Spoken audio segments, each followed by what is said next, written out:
We're OnCloudMom, a blog about pregnancy, babies, toddlers, and motherhood.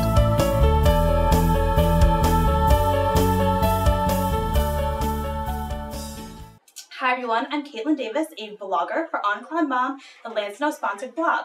I'm here today with Mayim Bialik. She is the author of Beyond the Sling, and she's an actress, and it's a new parenting book, and we're really interested in hearing about it. Hi, how are you doing today? I'm doing okay. So, as one of the big core messages in your book is attachment parenting. What made you decide that that was something that you wanted to talk about in a book? Well, let's see. I got a Ph.D. in neuroscience, and I specialized in the hormones of human attachment and bonding. So my interest as I became a mom was in understanding kind of the natural rhythms of the body and how it works. So the hormones like oxytocin and vasopressin, we know they're important for birth and labor, but they're also super important in breastfeeding. So those became kind of some of my interests. And I was writing for a website called Fowler, and I kind of became this unofficial voice of attachment parenting, and actually was kind of encouraged to write this book by Teresa Strasser, who's an author and a comedian. And she said, like, I wouldn't parent the way you do, but you make it sound really interesting and you make it sound like it makes sense. So that's kind of how I wrote this book. For people that have never really come in contact with attachment parenting, can you just give a little synopsis of the core messages and what it's all about? Sure. Attachment Parenting International defines kind of 7 key elements. I'll just list a couple. Natural birth, breastfeeding as the optimal and best way to feed a mammal. Bottle feeding should mimic breastfeeding as much as possible. Sleeping close to your baby, wearing your baby in a sling, believing that a baby is not trying to manipulate you when they simply communicate their needs, and that extends into toddlerhood. Gentle discipline and balancing your family's needs with your child's needs with your needs. I'm going to promise I won't ask you where you have sex like Barbara Walters did on The View. Yes, she had a lot of questions about that.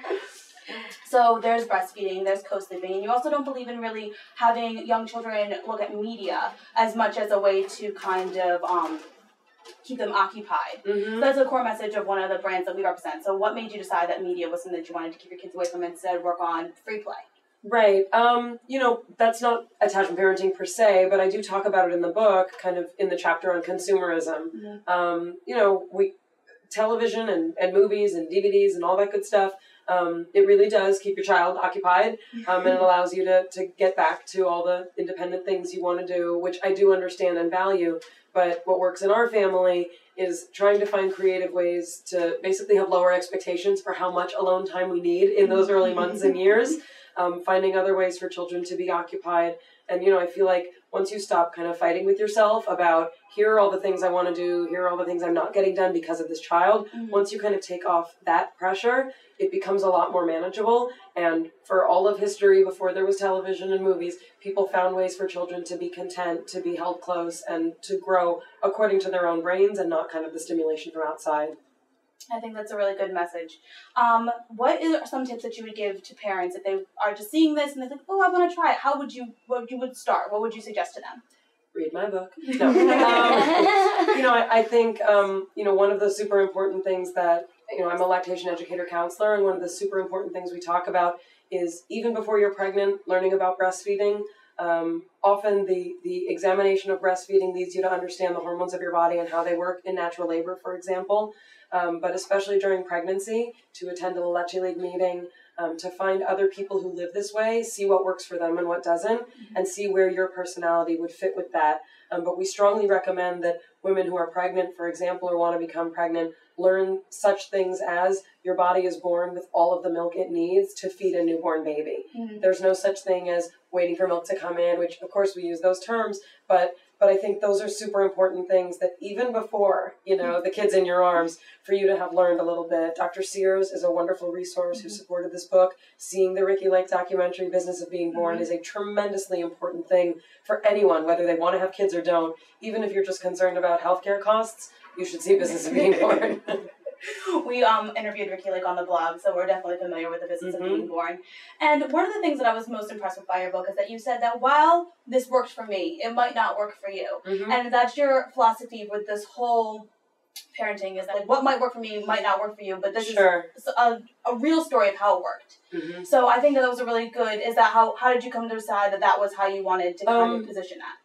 from being really judgmental at first and feeling pretty self-righteous about my decisions. And I don't, that wasn't a conscious choice, but it's, I think, a normal choice when you're constantly being picked on and feel like you have to be defensive.